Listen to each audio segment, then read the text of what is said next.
We often talk about the dangers of social media, but there's always a flip side. Right. Aziza actually used social media to come forward against her stalker when she thought the cops weren't doing enough for her, and her posts ended up going viral. She told her followers that if something happened to her, that they should take a look at him. Right. And her case is very extreme, and it's actually thrown her into the spotlight in a way that she never could have imagined. I was just so angry. Like, how can he come in and within 4 months and within a month of stalking and harassing me completely turn my world upside down?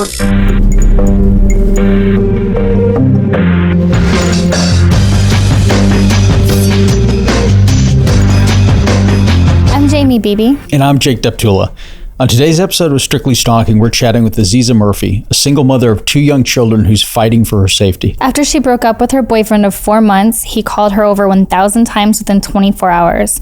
He harassed her ex-husband's family and tried to break into her house. Armed with recorded evidence, Aziza contacted the Baltimore Police Department, pleading for them to make an arrest. But they told her since he hasn't necessarily been violent with her, they can't take any action. Later, she discovered that her ex had a history of violence against women. Aziza was forced to relocate and lost her job because her stalker showed up at her workplace and began threatening her coworkers. She recently turned to social media to share her horrific story and expose how the system can fail to protect women, especially women of color, from a stalker.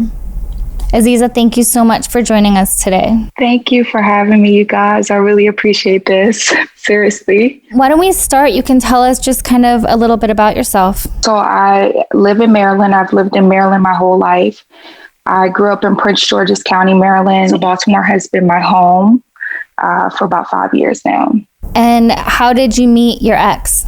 So I met my ex through social media. So I met him on Instagram. Originally, when I saw his profile, he reminded me of a guy that I was dating that passed away in December.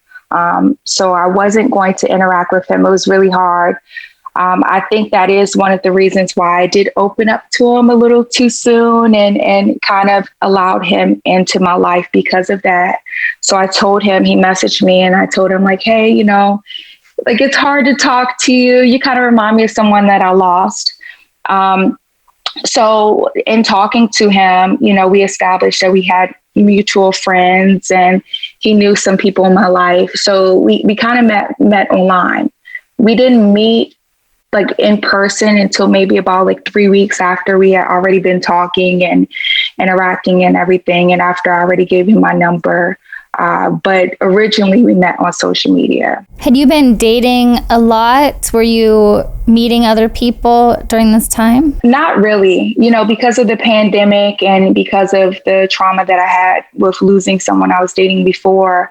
I didn't date that much. I was married before. I dated my high school sweetheart, did that whole thing. We got married. We have 2 kids together, 2 beautiful kids together. So I had never dated in my adult life until maybe about 2 or 3 years ago when me and my ex-husband finally split up. So I'm gonna be honest, I'm not that familiar with dating and everything. I didn't really date a lot, especially in this time period. And he just was somebody I think that came along that reminded me of someone that I lost, and I gave him an opportunity. Because he felt so familiar to you, do you think that things moved quicker than they should have? Definitely. I think that I entrusted him with just specifically certain information, and I opened up to him in a way that I was filling a void of sadness and loss, and this felt like a new chapter or a new beginning that I needed at the moment. We only dated for 4 months. So within the first few months of dating him, everybody always asks, like, what signs did you see? Like, that's and I understand that. But with him, now that I've read up on abuse and specifically mental abuse, I know, looking back, the signs. He love bombed me. Like, we started dating, and immediately within dating him, it was gifts.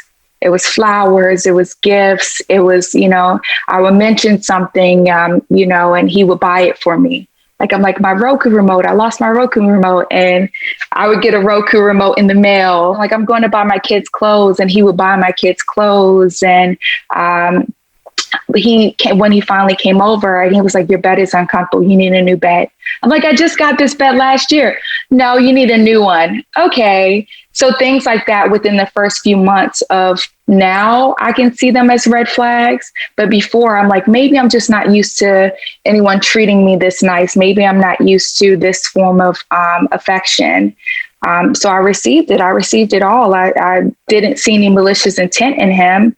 I think going into it, I started to get uncomfortable with it at a certain point, and that was the conversation I had with him, where I started to feel like his affection was controlling. I started to feel like the gifts were controlling. If I would vent to him about my job, he would be like, I know somebody. I got you an interview at this place. I don't want to work at this place. You didn't tell me you were doing this. I would mention like, hey, like I've been working out lately. I'm going to lose weight.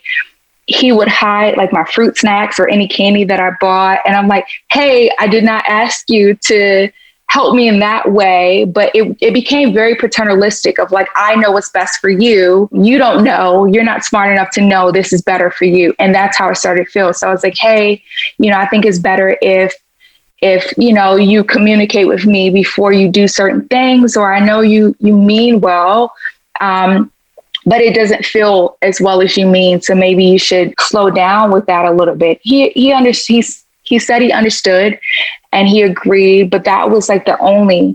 So I had this very nice man that was, giving me all of these nice things and being, super nice to me.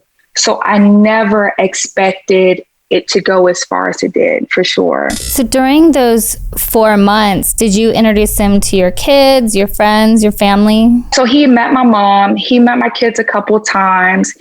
Even with that, with my kids, I told him, of course, never by himself or anything like that. I was very particular about that. And we did outings, like we did a couple of outings together.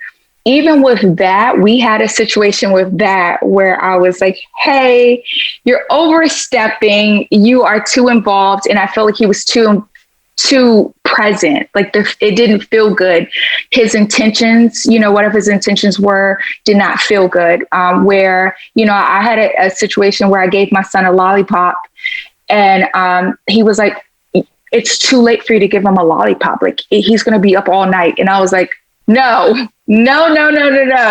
Hey, we are not there yet. And so I was like, I think it's better if you don't come to my house anymore. Like, especially when my kids are here, I think it's better if we separate it. I know you're trying to do nice things and kind things, but it became very overbearing for me and very involved in a way that I didn't feel comfortable with. So I will say that my problem is I have a problem with trusting my feelings over actions, because I had feelings and I was uncomfortable with a lot of things, but I'm like, wow, but I have this nice man that is doing all these nice things. So maybe these feelings and this intuition is not based in fact. And I'm like, because factually he has never done anything wrong or to alert me, but I was like, it doesn't feel right. It doesn't feel good for me right now. For me, learning now that ignoring those things was could be life or death. It could be life ruining. It could be, traumatized. It is traumatizing. So I definitely learned from that, and just, I guess, pay attention to my intuition a little bit more is what I'm taking from everything. But, that's hard. I recently got my hair done and decided to splurge and buy some shampoo my girlfriend recommended, but it just didn't do it for me. Before that, I'd been using the same shampoo and conditioner for years. I needed to try something new that's just as unique as me. So I tried Function of Beauty. Function of Beauty is hair care that is formulated specifically for you. No matter your hair type, they create shampoo, conditioner, and treatments to fit your unique needs. How unique, you ask? Function of Beauty has over 54 trillion possible ingredient combinations to make sure your formula is as unique as you. Here's how it works. First, you take a quick but thorough quiz and tell them a little about your hair. Next, Function of Beauty's team determine the right blend of ingredients and then bottle your custom formula to order. Then they deliver your personalized formula right to your door in a cute customized bottle with your favorite color and fragrance. They even print your name on it. I love that I could even choose the color and fragrance to my liking. Plus, their formulas are vegan and cruelty-free. That's really important to me. They never use sulfates, parabens, or any other harmful ingredients. Function of Beauty is not just the first ever custom hair care brand, it's the internet's top rated customized hair care brand with over 40,000 real 5-star reviews and counting. They definitely get a 5-star review from me. So what are you waiting for? Go to functionofbeauty.com/stalking to take your 4-part hair profile quiz and save 20% on your first order. Go to functionofbeauty.com/stalking for 20% off and let them know you heard about it from our show. That's functionofbeauty.com/stalking. As the world's premier streaming service for horror, thriller, and supernatural content, Shudder is spooky 24/7, 365. Just because Halloween has come and passed doesn't mean that the scares don't continue. Sign up for Shudder and get access to the largest collection of acclaimed horror movies and series streamed right to your favorite devices. These titles include Creepshow Animated Special, a Shudder original series available now, Leap of Faith, William Friedkin on The Exorcist premiering November 19th, and Scare Me starring Josh Rubin, Aya Cash, and Chris Redd available now. I just watched the Creepshow Animated Special and absolutely loved it. Shudder has a unique collection of exclusive and original films and series, horror classics, and blockbuster hits. They even have an extensive international library that has really showed me some fun new horror shows that I would have never found otherwise. It's like the Netflix for horror, and now that I've tried it, I can't live without it. You can stream thriller, horror, and crime all the time for just $5.99 a month or $56.99 a year. It's unlimited access to stream ad-free on all your favorite devices. You can stream the unexpected on your iPhone, iPad, Apple TV, Roku, and Android devices. You can catch me laying on the couch streaming the best of Shudder on my iPhone all the time. Get started streaming the best horror, thriller, and supernatural content today. To try Shudder free for 30 days, go to shudder.com and use promo code STALKING. That's SHUDDER.com and use promo code STALKING to try Shudder free for 30 days. And we'd like to thank our latest Patreon members, Amelia, Elisa E., Megan R., Megan E., Kim, Brandy M., Shelly D., Caitlin Rosso, Rachel A., Megan J., Brooke E., Chechnya, Sri P., and Letitia D. Thank you so much for joining us on Patreon. When did you start to feel that you didn't want to continue with the relationship? The situation started with, I got sick, back in September. He came over, he said, I want to take care of you, even though I hate when people take care of me. I hate it. They never take care of you right. But he insisted. So he came over the next morning. I said, I have a doctor's appointment. I'm going to go to the doctor's and he could stay at my house while I went to the doctor's and I'll be back in an hour. I got a text message while I was at the doctor saying, we need to talk. I hate when people do that. I hate that so much. So much anxiety. It's so unnecessary. Just talk to me when I get there. I got there and he was obviously agitated and obviously upset about something. I ended up, he said he wanted to go home. He lives in New York. I live in Baltimore. It's about 3 hours away on the train. I said, okay, I'll take you to the station now, even though your train doesn't leave, for an hour and so. On the way to the station, he started drilling me and questioning me about what is this? We weren't in a exclusive monogamous relationship. We agreed on that. I have so many messages of us discussing it. We agreed on that. He knows that. He'll even tell you that now. We were not in a monogamous exclusive relationship. He started to recite kind of things from my text messages that, it was like, oh, that phrasing, I was like, I asked him, were you going through my messages? And he insisted that he didn't, and just questioned me on that. Finally, he admitted, he went through my messages. He saw a message of me talking to somebody that I don't even date, I've told him about. We weren't in a monogamous relationship. I've told him about this guy. He knows about this guy that doesn't even live in the same state as me. And I told him, I was like, hey, I think that, we haven't been dating that long. And I feel like that's a red flag for me. That's a violation of trust. I don't want to date anyone that can't trust me enough to ask me or talk to me. It was weird. It was very weird. And it went against everything we've discussed and everything he stood for, trust. And it didn't make any sense. So for me, I was like, hey, I think that's a violation of my trust. So I broke it off with him. We were at the train station. I was like, catch a train, like we'll discuss it later. He refused to get out of my car for 2 hours, refused. I was begging him to leave. I was like, there's nothing else to discuss. He wouldn't get out. He started throwing my stuff out the car. He started yelling at me, started calling me names at this point, punching my dashboard. And I'll admit, even at that point, I was not scared because he's never done anything up until then to make me fear him. So I was just like, he's emotional. I even laughed at certain points. So I was like, this is a lot. Like, this is like, go cool off and whatever. So finally, after 2 hours, after he made a scene, I went home. I stopped because I was sick. I went home, stopped to pick up my medication. I got to my house. I walked in the house and I was like, I forgot my medication in the car. I walked back out and he was walking around my house, like walking from the side of my house. So I immediately freaked out because I had blocked him at that point because he was calling me on my way home saying he lost his wallet. I was like, I'll bring it to you. Make sure you get it, whatever. I blocked him. So that's when I got scared, was when he walked around my house and I was like, wow, like he popped back up in my house. This is not normal. So I ran back in the house, I locked the doors, and that's when I started recording. Leave.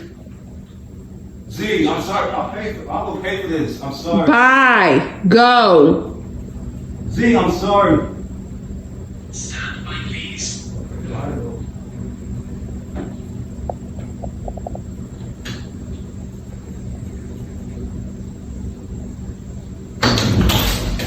Z!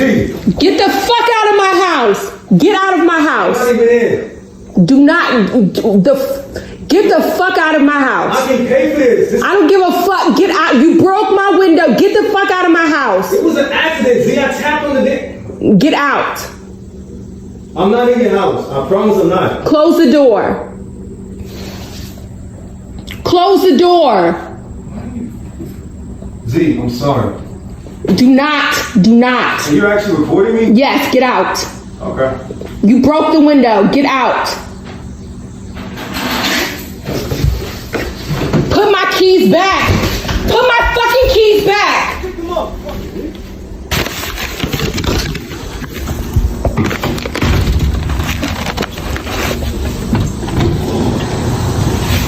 Go get your keys. Bye. Go. Get your keys. Come get them. No, go. I want the bag back. I want all that shit back. Please. Go. Go. I want my bag back.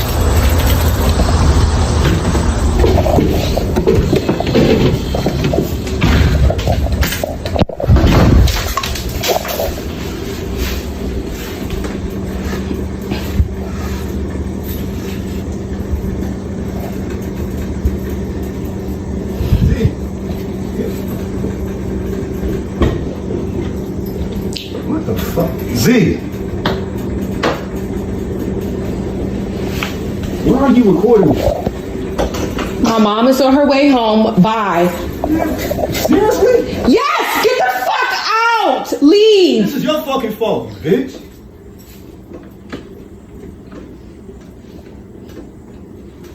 So he was walking around my house trying to get in, knocking on every single door, every single window. And in that, he broke the window to my kitchen door. And then I started recording because I was like, oh my gosh, like he's not stopping. This is serious. That's the recording I posted on social media. I was a little afraid, like at that point I was a little afraid, so you can't see everything, but he broke my window. He reached in to unlock my door after that, opened my door. My car keys were sitting on my counter. Once he realized I was recording, he took my keys. He ran with my keys. I tried to run after him, but I could see he was trying to get me to come outside. And I was like, oh no, I don't know. That's when I was like very scared. And I was like, no. So I went back in the house and locked the door. I didn't retrieve my keys until like after he tried to get into I saw him get into a lift with it. So this lasted for maybe about an hour. So I tried to chase down, my keys, and he threw my keys out the window. He said, go get them, you dog-faced bitch, and threw them out the window.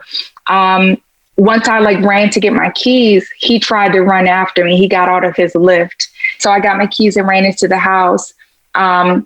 He left. He did end up leaving.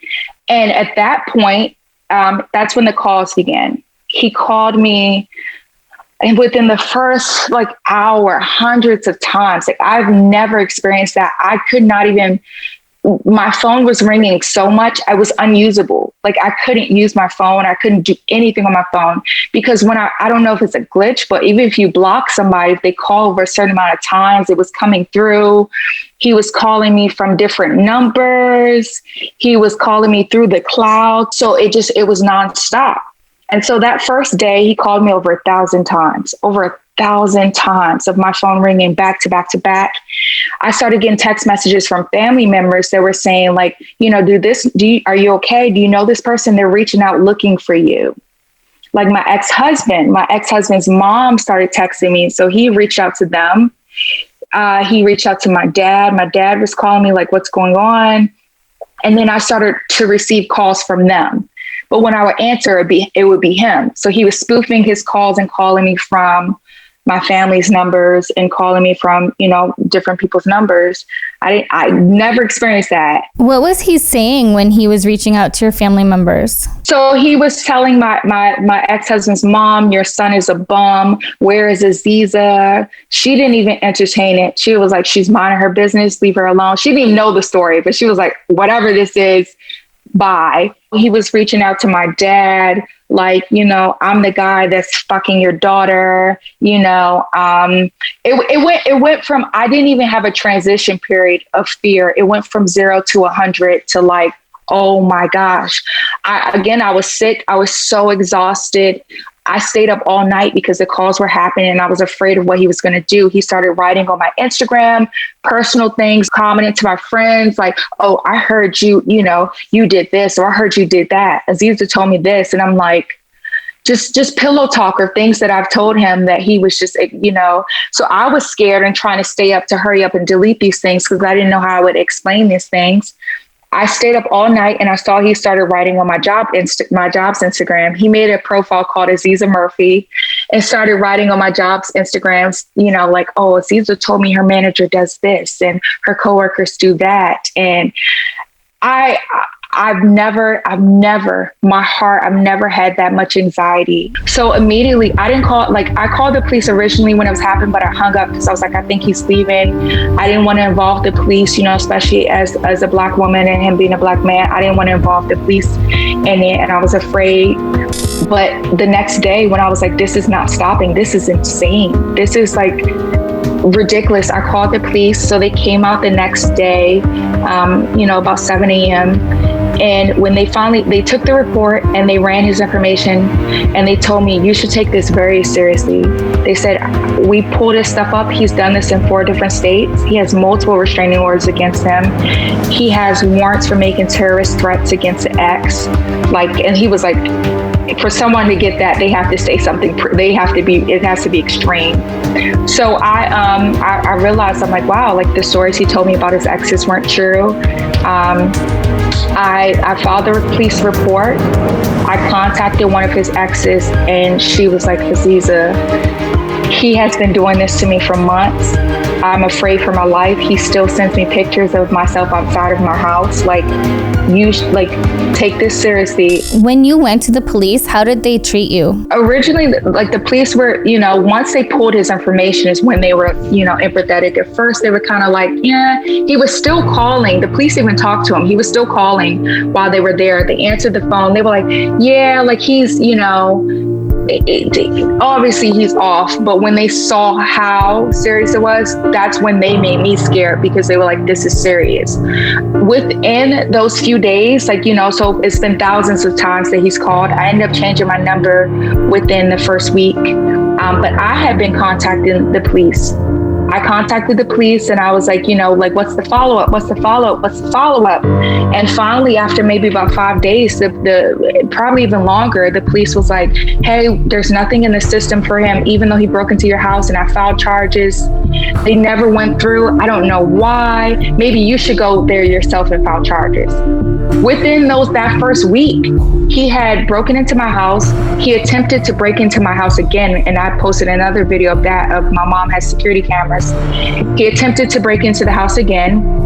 He came up to my job and he was threatening my ex-husband, my coworkers. When the police came out to my job, within that first week, they were like, there's no charges in the system. We can't actively go canvass the area for this guy or, figure out anything. We can't arrest him for just walking around her job. And so when I contacted the police again, they said there were no charges. I'm like, okay, so when was somebody going to tell me that and follow up with me and tell me that nothing was going through on this? So I went and filed charges myself. And I think that was on September 11th. All of this happened on September 2nd. So September 11th is when I filed charges and also went through with my restraining order, because I'm like, this is not going to stop. What were you expecting the cops to do when you first reported this? I was expecting a little bit more empathy in the beginning. I think I was expecting, I don't think anybody knows how the legal system works and how these things work, because even by the questions people have been asking me, I've learned a lot, to where I didn't know that when people do stuff like this or even commit a crime, that the police don't actively look for these people. So the police telling me that, oh, well, we'll put a warrant out for him, and if he gets caught on anything else and gets stopped at a traffic stop, he'll be arrested. I have not been stopped in over 10 years. I haven't been pulled over, that wasn't enough for me. He also doesn't have a car. He doesn't drive. So the odds of him getting stopped are slim. So that didn't work for me. So I said, I have to wait. And then even when I was calling the police, they were coming out and they weren't even investigating. I'm like, he's down the street. He just left. And they're like, okay, well, we'll take your report now. No, go look for him. Even if he does get stopped, or I do call the police, I didn't have the effort and the resources. They didn't have the resources to actually do anything about it. And even, their excuse of they can't find him. I found him multiple times by doing my own detective work and looking for him. And it's like, I wouldn't get the resources. There have been times where he was saying he wanted to meet up with me and my mom. And I'm contacting the police like, so if I meet up with him, or if he meets up, or if I tell him this location, will you guys be there? And they tell me, no, once he shows up, call us. This man is trying to kill me. I'm not going to risk that. So there've been so many times where he could have been caught, but it's no sense of urgency. And my thing has been like, I know that like Baltimore is like a really tough place as far as crime. And I know that they have a lot going on. I know people that are police. I know they have a lot going on, but it was like, I didn't understand if the concept of the police being to protect and serve, where is that protection part? Like, and I don't feel like victims of domestic violence get that protection part, where I was like, okay, so are you here, to punish? Is that, because they kept telling me if he does something or if he hurts me, I didn't understand that. Like, I didn't understand why I felt bad and how they made me feel bad about wanting protection and even calling for escort or saying I'm scared to go home and getting that type of treatment. And none of that made sense to me. So I would have liked for the police to put a little bit more, I don't know, to just care. I don't know, care about my life and a little bit more understanding of how these things work, because everyone was kind of like, I don't know what to do. I can't do anything. Did the police give you any advice on how to protect yourself? They told me if he came to my house again, not these exact words, but basically to kill him. That was my advice on protecting myself. He was like, if this guy comes back, he was like, do you understand what I'm saying? If this guy comes back, you have every right, use every force necessarily to protect yourself. And I'm like, wow, thank you. Do I want to kill this man in front of my kids? No, I do not. Like, I don't want him to come back to my house. Like, that was my big confusion. But that was the advice he gave me, was to use every force that I need if he comes back to my house. So that was the big advice in the beginning. And I was like, wow, this is serious. This is something that I should be afraid of. This is something that's serious. After that, that's when the threats and the harassment increased. So what I've learned now, and which is crazy and insane, is that he's always had fake accounts following me. He's always been messaging me from fake accounts, because I was so confused when we first started dating why I had so many women reaching out to me about him. I've never had that happen in my life. So, I would post a picture of us out somewhere and they would be like, oh, that's a good one. You should hold on to him. He seems like such a good guy. And I'm like, I just posted a picture of his hand. Like, it was bizarre. It didn't make any sense. Or they're like, oh yeah, like that seems like a really nice date spot. Are you with your boyfriend? And trying to get me to commit or to be like, yeah, I'm with my boyfriend. And that was bizarre to me. But I realized once we broke up, and immediately when we broke up, these profiles started writing me like, you should check on your boyfriend. I don't think he's okay. He seems like he's not okay. I think he's going to the hospital. Have you talked to your boyfriend? All of the same profiles that will only talk to me about him were reaching out to me about him. And I was like, this is so bizarre. Like, I was like, I'm pretty sure this is him. And I was like, whatever. But he started reaching out to me like from dummy accounts, just started saying mean things. That's when it was subliminal threats of like, watch yourself, or, just little things like that. He started contacting even more people in my life, like friends I haven't talked to in 5 years. So what I found out is when he went through my iPad, he got all of my information, all of my contacts, everything. That's how he was able to reach out to so many people. During all of this, it gets weirder and weirder. But during all of this, he supposedly has a brain tumor. I don't know how true all of this is and how accurate all of this is, but during our whole relationship, he told me he had a brain tumor and he was supposed to get surgery for it. So of course he's blaming everything on the tumor. So all the harassment, he's like, I can't help myself. I have a brain tumor and it's causing me to, I have impulse control issues. I don't know. I'm getting surgery in a few weeks and you're not here for me. And I don't even know about that. He's posted pictures of the scars and everything and saying that he really did. But in his increased harassment, he moved to Baltimore. He's from New York. He said he got a place in Baltimore, down the street from my job. He started to increase his harassment to my coworkers, where he was sending them pictures of guns, telling them to come outside, tell Aziza to come outside. If not, you need to come outside, send a picture of a gun. He was calling my job nonstop, writing on my job's Instagram. Did your job try to do anything to help you? Did they call the police? Did they do anything? They've called the police before. So they've called the police a few times about this. I actually was on leave the week before I got fired recently. I was on leave, paid leave, because they were saying that, it wasn't safe for me to be there. And they were saying they were going to increase security because it was, not a safe environment. So at the end, they told me they were trying to help me, which I ended up getting fired the day I came back from my leave. So I think they just kind of weighed their options and was like, it's too much to have her here. But they did at a certain point try to help me, but I don't think anybody knows how to deal with this. It's like, how do you deal with risking this liability and having him coming up here every day? It was a lot for everybody. What was their reasoning for firing you? So they said that it's caused too much of a distraction at work and it wasn't safe. That was their reasoning. That was, I didn't ask too many questions. I just at this point was very defeated because it just felt like he won.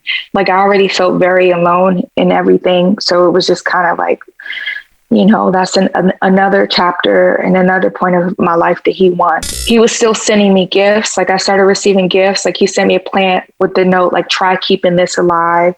I don't know if that was a threat or whatever that was. He filed a restraining order against me. He went to the courthouse.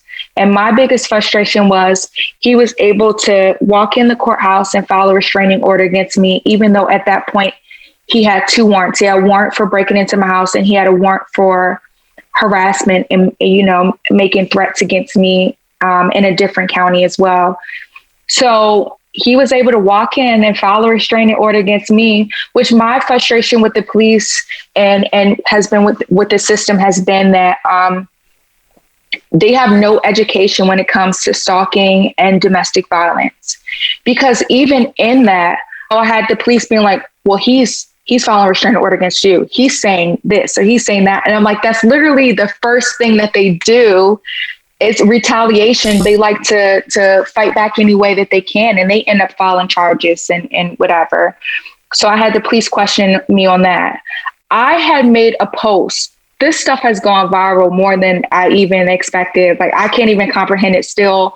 I made a post when this stuff first started happening, and I saw the police didn't take me seriously, and they were saying they couldn't do anything. So I made a post to keep him accountable and to keep the police accountable. Like, if something happens to me, it was this person. I took all of these steps and they're still stalking and harassing me, and they're saying they're going to kill me. If the police aren't looking out for him, you guys look out for him. Like, if nobody is paying attention, you guys pay attention for him. Within that time, I did have people reaching out. Like, I think I saw him at this gas station. I saw him here. So that was very helpful for me to be like, okay, he's still in the area. He's still here. He's still there. Once he filed a restraining order against me, I was mad. I was like, I went from sadness and feeling like just very small and defeated to I was angry. I was like, this system is not working. This is not in the benefit for me and other women of color. Like, this is not. Just seeing how I was treated. At that point, I'd called the police maybe about 8 times, and they'd come out multiple times. It was not working for me. So he started sending my coworker pictures of restraining orders. I could see in the background a corner of a building, and I could see like a TV. So it looked like he was in a lobby. So I street searched every street that was in the vicinity of the courthouse and in the vicinity of my job, and I found him. I found where he was at. I called the hotel, like, can I speak to this person? They were going to transfer me. I said, no, I know where he's at. I called the police and I told them he's at this location right now. He has multiple warrants against him. And they said they would have to go out the next day to get him, to get a warrant task force together. He ended up leaving at like 5 a.m. So they weren't able to catch him at that time.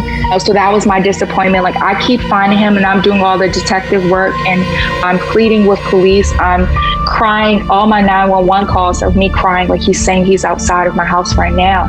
The police get there and they're like, where is he? I'm not a police officer. I don't know exactly where he is, but he's saying he's outside. He sent videos from outside. I didn't go out and search for him. I thought that's what you guys were for. And they just treated me so bad. Like, I've never felt so discarded in my life or just so ignored. I called the police to help me because I ended up relocating, moving, because I couldn't have my kids there with the uncertainty and him telling me he's going to rearrange my face and, that it's a shame what's about to happen to me. I couldn't have my kids there. So we relocated. I called the police to help see if maybe they can escort me or maybe if they can sit outside while I got my clothes together to, go to a new location. And they were like, we're not private security. Why are we here? Is he here? And I'm like, he said he would be here. So, and they treated me so bad. Like I've never been treated like that in my life. So after he filed the restraining order, I ended up locating him at another place, and it was in a different county. So they said I had to go out to that county in order for him to be served with anything. I had to go out to that county and call the police from that county. So I went where the location that I found him at, and I called the police, and they told me it took them an hour and a half to get out there. They told me that there were no warrants in the system for him. I had warrant numbers. I let them speak to my detectives. They said that, we can't just go knock on this door because we can't find anything in the system. I want to know why there's such the ball was dropped, why there's such a miscommunication, why he can go 10 minutes down the road, it's a different county and they can't do anything, why he can go 10 minutes that way, why they can't do anything, why he can go 45 minutes down the road and they can't see anything in the system for him. If the system isn't working, I don't know if I was just dealing with incompetent cops or I don't know. I don't understand that I've dealt with 3 different police departments and none of them can answer why nothing's being done and why he's able to threaten me and send me messages like I'm the scariest fucking person I know. I'm in Baltimore. Isn't this your sister's name? I have a hit out on your head. I found your new location. I hope you have protection. You're going to need it. And I'm getting messages like that. I'm getting voice messages from him, the cycle of abuse of him apologizing, but then him going back and being like, you deserved it. Like I have a voice message, which is so crazy of him just saying, you can't call me broke. I have money. You can say a lot of things, but I have money. What the most you can say is I'm abusive. Okay. Okay. And what, and it's like, that's enough. That's enough for you to be scary. So I ended up making another post. So this is after all the threats and the harassment and the nonstop. I've counted over 80 different profiles that he's messaged me from. Multiple emails, multiple numbers, and he's spoofing calls and everything. Calling my mom, he's calling my dad and messaging my dad things like, what type of father allows his daughter to get raped? What kind of dad are you? Personal things. The guy that I lost that I told you guys passed away, he's messaging his family, found his family, messaged his family, like, I think Aziza killed your son. I think Aziza was responsible for the murder. I have never, no one has ever gone out their way to hurt me this much in every single thing in my life. I ended up losing my job. That was the final straw. I already went public and, things died down a little bit. It went viral, but not this viral, to where I was like, I am tired. I'm tired of hiding. I felt guilty because, I have kids and my kids don't understand why they can't go home or why, they can't see their Gigi or I felt very guilty about that. I still feel guilty. I feel guilty that he is harassing all of my friends. And, my dad doesn't deserve that. My coworkers didn't deserve that. None of my family, I don't deserve that. But, I felt guilty that I was the one that introduced him into my life and their lives because of that. And I was just so angry. How can he come in and within 4 months and within a month of stalking and harassing me completely turn my world upside down? And I don't think people understand how stalking affects people. And I'm thankful for you guys to, giving that platform, but the anxiety and the fear of going from hotel to hotel and trying to move and looking over my shoulder and knowing that someone is telling me multiple times that they're going to kill me and they're going to rearrange my face, threatening I didn't know if my friends and my family were safe, and knowing that with the other woman, it's lasted for years for them and not knowing when it would end. That depression and that anxiety is crazy. So I was angry and I was like, I posted again, I've said this is this person, they are still stalking and harassing me. It's gotten worse. It does not stop. It does not end. He's done this to multiple women. I don't understand why there's no police system besides the FBI, no police system that can say, hey, this man keeps doing this. And a lot of people that have, are familiar with stalking, they were like, I've never seen where this person multitasks like this. Usually they have one obsession. He's going from me to this person, still contacting this person, still calling this person, still doing this, trying to get this person fired. It's ridiculous. He should not be able to do this to multiple women. He shouldn't be able to have that power. And just the police saying they couldn't do anything and oh, we're working on it, he'll get stopped. So in making that post, I've had so many, now I'm getting calls back from officers. Before I couldn't speak to the same officer, or if I did, it was after a week or so of them, responding back to me. Now they're calling me every day. I had every single police department that I said, I want to know why this fell through. They've all called me back now. They're all listening. They're doing investigative work or trying to figure out how to help me, which is, it feels good for me, but I feel so sad for his other victims that didn't get that type of attention and that level of care. Can you tell us a little bit more about his other victims? I've had maybe about 6 or 7 people reach out to me. There are 2 in particular that I've talked to in depth. One that lives in Atlanta who got the warrant for terrorist threats, and she just recently went public. She was scared, and she was like, it was a lot. No one was listening to her. He was stalking and harassing her since March, and he still has been. She still gets pictures of herself outside of the store. He's still contacting her family, the same exact MO, the same thing. It's like, he's been contacting all of her people. She was dating somebody before my ex was involved with her. He started stalking him, which is the same thing. I think that because my ex-husband is such a cool, chill guy, and he's just like, whatever. All of my exes didn't even respond back or pay attention. He wasn't able to do that to me, but he tried. Where he was threatening my ex-husband and wanting him to fight him. My ex-husband was like, what? Like, I didn't do anything wrong. I was before you. That the guy that he started doing that to in his other victim's life, he was like, no, like he wanted to protect her. He wanted to make sure she was okay. So he got involved because he was reaching out to him too. So he got a restraining order against him. She got a restraining order against him. It's a lot of stuff there. It's like, their situation is so deep where, there was a murder involved. They think he's involved in it. The guy, his mom was murdered, and they think that he had something to do with it. He did tell me, my ex did tell me in the beginning when this stuff first started happening, he was like, the other people that hurt me, they're no longer here. They're no longer living. And I said, oh, so you killed them? And he said, I didn't say I did it. But it sounded more like, oh, I didn't do it personally. So the murders that have happened is he had an alibi. He didn't do it. I don't know. But their situation is really sad and really deep. And she's still fighting, for someone to listen to her. She's still being stalked and harassed.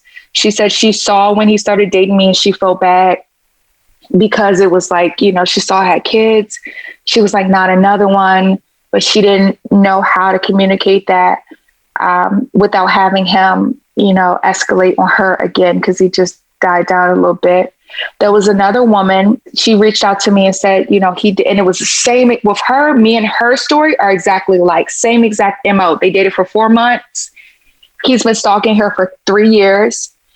He attempted to break into her house. He cut the security camera wires on her security cameras.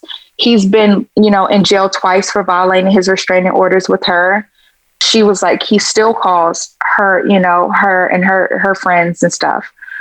So, and then I had girls that reach out to me that said they didn't even date him. They just rejected him and told him, that they weren't interested. And in that was him threatening them and stalking them. They had to change their numbers off of not even dating this man. I will admit that was not comforting, but for me and my guilt, I was like, even if I didn't let this man in, he would have done the same thing. Like, that's what he does. That's kind of his thing. So that did ease my guilt a little bit of no matter what, he would have done this. I think it's also important to know that it isn't the victim's fault and you are not alone. And I think that you've shown that through your social media posts and all these people reaching out and letting you know that it's not your fault and you're not alone. I get that, like right now, it's like, I'm the person that they can relate to, but I've had so many people tell me like their stalking stories and their harassment stories. And it's so sad because it's the same thing of the police not taking it seriously. And it's like, there's so many women that experience this before their death. So they experience this abuse and that it just doesn't seem fair. And I don't know what needs to change. Like, I've been talking to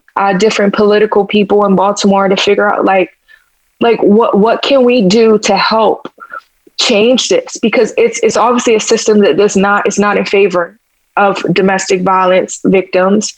It's not a system that is in favor of women of color. Like how can we figure out how we can at least tighten this up a little bit and provide different resources that are more understanding. I've been appreciative of all the love and support that I've gotten, but I feel guilty that there are so many people that don't get that and that don't have. Because if I was alone, and there were so many times where I did feel alone because it's isolating. That's a lot for your family and your friends to deal with. Like, I was living with my mom before. My mom is still barricading herself in the house at night, and you know, it's so sad. Like, she has the house booby trapped and cameras everywhere. That this one person is able to, you know, uproot me and my kids and cause so many women to relocate. And I've changed my number and for me to lose my job. And it's scary. Like, I don't know where he is now. I know the last place he said he was Georgia, because the ex, she lives in Georgia. So he was, you know, making threats towards her. And then the other guy was stalking and then went to Georgia. I don't know where he is. And I don't know what it's going to take. And I'm just tired. I'm tired of, you know, at this point, I'm like, I want the police to cut me a check for investigating this long time stalking and potential murder and all, closing this case. Like, I don't know what it's going to take, but I know it's going to take a lot more than they've given me. I know for sure that it's going to take a lot more effort. And I'm thankful now. I am very thankful that I've had so many people reach out to me now. Like my district councilman and all those people started reaching out to me and calling me and they're getting, finally, I have lieutenants calling me to check in on my case, and they're following up on my case, because I said, I will absolutely not accept someone telling me that, you know, it's just a matter of time before he messes up and gets caught. Fuck that. I'm so sorry. That doesn't sit well with me. And especially when he does this to multiple women. If it was just me, but the fact that he does this to multiple women, he's going to keep doing this. That doesn't sit well with me. I don't know, but I'm willing to fight. I've been fighting as much as I can to get something done. After you made these social media posts and it got so much attention and it went viral and was picked up by, you know, other news outlets, that's when the police came back to you and they really started helping more. Yeah, that's when the police came back to me. I got a detective maybe a week before I posted again on social media, maybe like 2 weeks before. I ended up calling the police again at a certain point. At this point, I've called the police about 15 times. Like, it's been so many times. If they pull the police calls, I'm crying on every single call. Like, please help me. I don't want to die. One of the times I called the police, somebody showed up and I actually knew who he was. Like, he was a police officer that worked in my building. So he helped me out. Like, he was like, you know, and even as he was like taking my police report, my stalker started writing him on Instagram. I don't know if he was outside watching or what this, but he started writing the police officer like, oh, you must be the police officer that works here. You're this. Like, it was insane. And the police officer was like, absolutely not. This man is unhinged. Like, this man is like, he's bold. So he was able to get me a detective. My detective, she had a lot going on in Baltimore, and that's as far as it went, really. Like, I got a detective. She made a wanted poster for him. The police officer that I knew was able to get charges, and he followed up with me. But because I knew him, he started following up with me like, hey, you know, like, what else do you need? And so he was the only person that did anything. My detective, I would hear from her sometimes, but that was maybe after like weeks and weeks and weeks of going through this, that I got a detective and I had a police officer that I had consistent contact with to be like, you know, what's going on with this? And he was, you know, he's a police officer. He was like, I don't have that much pull. I can't go above this. I can't step into this. I can't do anything with that. So even him, he couldn't really do a lot. And so after the social media thing, I had to tell, you know, my detective and all the police involved, like, you guys keep telling me you can't do anything. So I'm going to go to people that can. I'm going to go above you and see what I can do to have somebody take some type of action. It's not just me.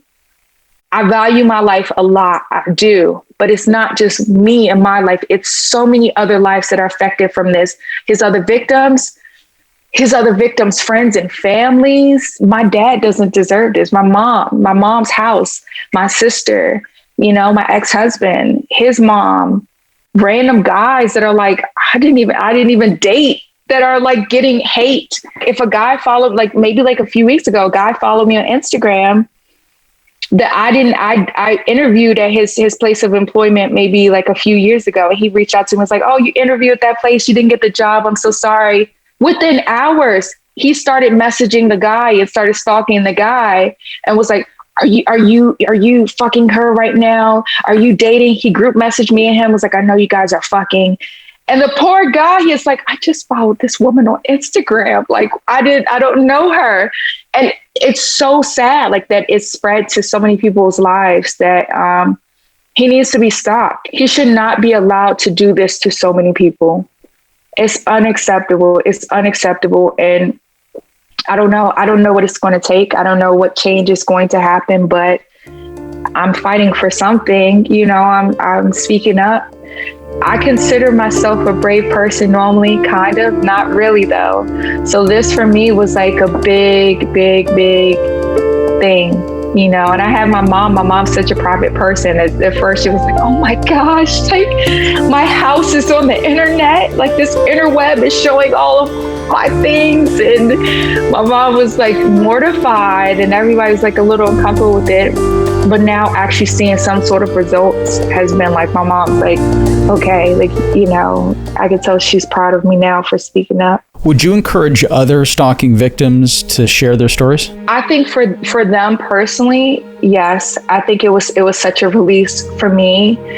So for their mental health, it definitely helped me out a lot seeing the support, because surprisingly, the internet is a miserable place. And you guys know, it's wow. So I didn't expect people to be so nice and supportive. And I was able to see the power in it. So in that, like, I didn't feel alone. And that's what abusers do. Abusers, one-on-one, they like to isolate you. They want to get you alone. And so you can feel useless and hopeless. And maybe you go back to them. I don't know what his end goal was, but maybe you go back to them.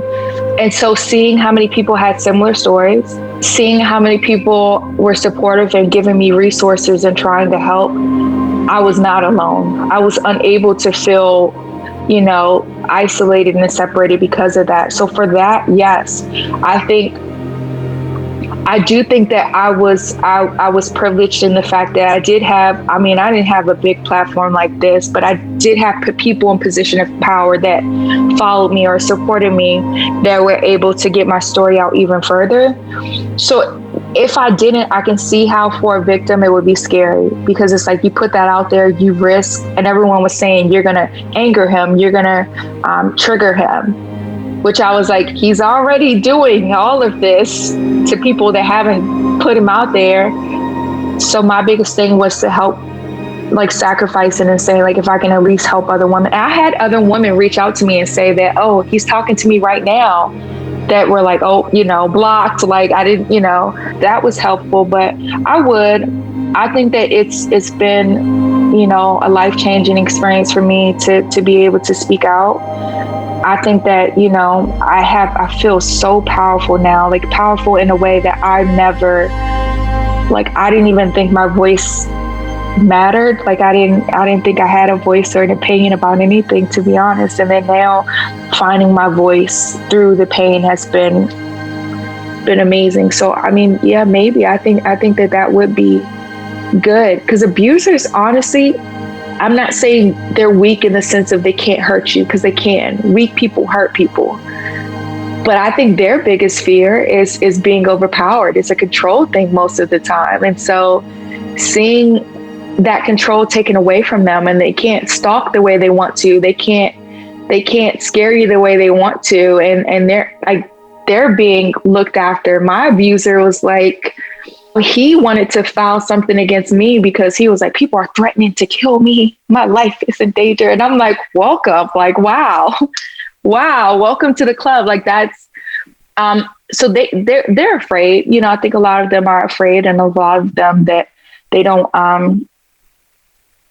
they're not as powerful as they portray to be. So I would recommend that. I would recommend that victims speak out and find their voice and make people listen to you. I had to make people listen to me. I had to beg and plead. I had to demand the attention that I felt like I deserved. And so I would say to the victims, like, demand what you deserve and speak out and advocate for yourself always. Like, it's like, you know, you can sit back and you know, not allow, but accept lesser treatment. You can, or you can fight. It's like, what's the worst that can happen? You can get something done. I think it's so brave that you've come forward and done it the way that you have. And I'm sure it was terrifying at first, but I think you're not only giving a voice to yourself, but everybody else who can't come out or feel like they can't come out and speak out against their abusers. Where are you at now with the police? Are they looking for him? You mentioned there's warrants out. What are they doing right now? I finally got into a place where they are putting some sort of effort. I can't go into detail about exactly what they're doing, but I will say that they have finally responded. They finally paid attention. They are finally, you know, putting pressure on other agencies they're finally communicating. I have this person from this county, like, oh, they called me from this county, and they're finally trying to piece together things. I honestly, I don't even know what the outcome is going to be from all of this. I don't know if they're going to catch him, if he's going to lay low and just go somewhere and leave us all alone. I think my biggest thing was I just wanted him away from me. I didn't want him able to hurt other people. I wanted my family safe and the families that have been affected by this safe. And I mean, however they do it, you know, I'm hoping they do it soon. I'm really hoping that I don't have to, you know, go from place to place, because I just relocated. I don't want to have to relocate again and live in fear. I don't feel like he should have that power. They're investigating. They're trying to figure out how to get him. The whole world is watching him. And I don't know if this is a good, bad thing, but I've been recognized since the post went viral. Like, I've been out and I'm like, oh my gosh, you saw that? Like, a lot of people saw it. Like, I can't even comprehend it. I'm so far removed. It's so hard for me to read comments, even though they've all been nice and supportive, surprisingly, that I can't even comprehend. So I know if I'm getting that and his face is out there, his name is out there, but I'm pretty sure there are people looking out for him too. So, and that's what I'm hoping. So if the police can't do it, we got the whole world, you know, or at least the whole United States doing it. So that's been reassuring. How can the system do a better job to protect women, especially women of color? That's really hard for me because I don't really know. I know there was a lack of empathy. There was a lack of follow-up. There was a lack of understanding of how these things work.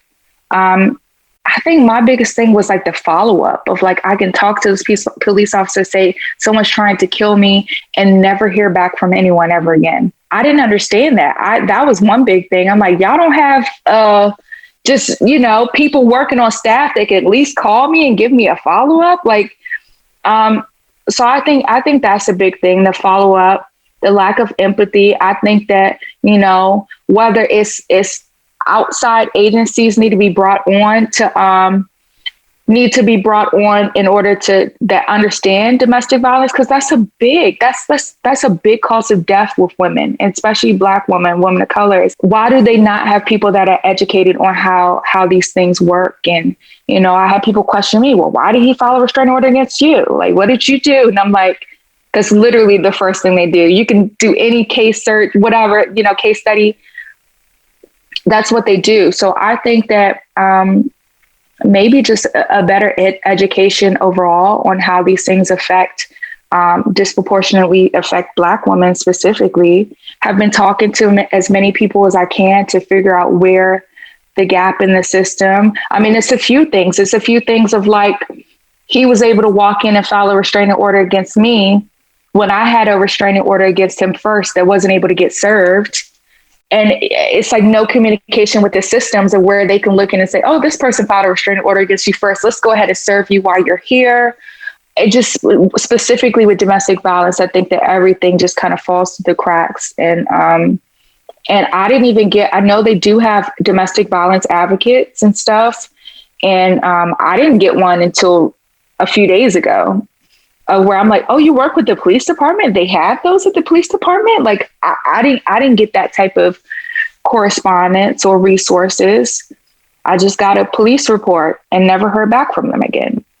And I'm like, okay, so I have to figure out what I need to do or what I'm supposed to do. So I think just education and follow up. What would you like to see happen to him from all of this? Do you want him to go to jail, get help, just leave you alone? What's your ideal end goal? I am not really a fan of the jail system. I'm not a fan of, I will say that I don't think that he will be able to stop unless he does get help in a confined manner. So I would love for him to get help. I definitely think that the only way that he will stop is if he's confined, if he's locked up, in some manner, whether it's in a mental facility or jail. That is not, as long as he's not able to hurt people. Like, that's my biggest thing is him being stopped. What would you say to your stalker right now if he's listening? So I've thought about this a lot, because I haven't spoken to him or I haven't seen him since he broke into my house. And, I don't know. Like, I don't want to give him the satisfaction of telling him like that he broke me. I don't want to give him the satisfaction of telling him like he ruined my life. I don't want to give him that, but I think that I would say to him, I don't even want to say this, but that I'm sorry that he wasn't able to get the help that he needed, maybe from his family, and that it's unacceptable what he's done to me, and not only me, to my kids, the suffering that he's caused my family, the suffering that he's caused so many other families, that he needs to be held accountable for it. I don't care how nice and gentle he tries to be and pretends to be. I care about how malicious and spiteful he was to everybody he's come in contact with. So I would say get help, seek accountability, and I'm not trying to, but like, fuck you. Like, I'm trying to be just, I want to hold him accountable in a way that doesn't damage my spirit. And that's hard. That's hard because I'm angry. I'm sad. He didn't break you, though. I mean, you were so brave to come forward and put this out there, because that's, it's terrifying to do. So don't feel like he broke you. I think that you've opened the eyes to a lot of people, a lot of other women in your situation as well, that are probably going to seek help because they've seen you do it. That's so hard to comprehend. Like, that's so hard to fathom. And like, yeah, he didn't break me. And I don't want to give him that satisfaction of actually breaking me. And of course, I'm a cope. I'm gonna see my therapist and process it and be sad as I need to and depressed and whatever. But I don't want to give him that satisfaction of winning. I don't want to roll over. And I don't know why. I think I would ask him why. Like, why? I don't think anybody's deserving of this. I don't care how, loud you are, how obnoxious, I don't think anybody is deserving of this. But I just get so sad because I'm like, why me?